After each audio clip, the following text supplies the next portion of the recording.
It's the issue that won't go away. Governor has faced tough criticism over her pandemic nursing home policy early on. Initially, COVID-positive patients were placed in the same facilities with COVID-negative patients. The governor ended that practice after the first 6 months of the pandemic. And now there is growing scrutiny with the prospect of lawsuits and other legal action. Local 4's Rod Maloney joins us live tonight after speaking with the governor one-on-one today about this issue.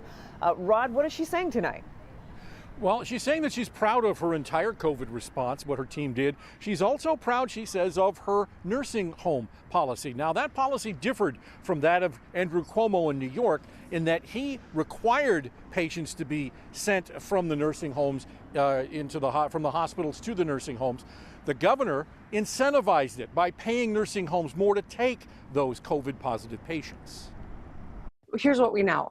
Our policies saved a lot of lives in our nursing homes. And a lot of Michiganders died in nursing homes. The state of Michigan posts the long-term care death rates online.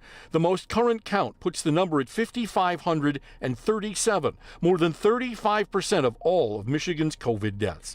When New York Governor Andrew Cuomo came under fire for allegedly underreporting the numbers of seniors sent from nursing homes and died in hospitals, Local 4 filed a Freedom of Information request to ask about Michigan's numbers.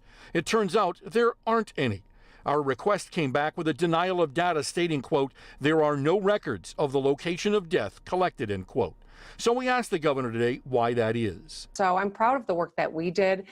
We can parse through different angles of statistics and compare ourselves to other states, but I think that it's sometimes can be a fool's errand because the way that we are congregating data varies state to state because there was never a national strategy, and it makes it hard to really compare apples to apples. Answers like that aren't sitting well with Macomb County Prosecutor Peter Lucido.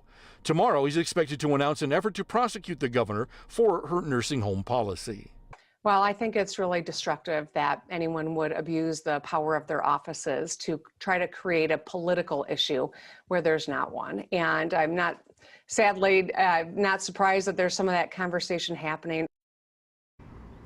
Now, we did get a clarification from the Michigan Department of Health and Human Services today about my FOIA, saying that nursing home patients who were transferred to the hospital and then died would be counted as nursing home deaths if they have not been discharged from the facility.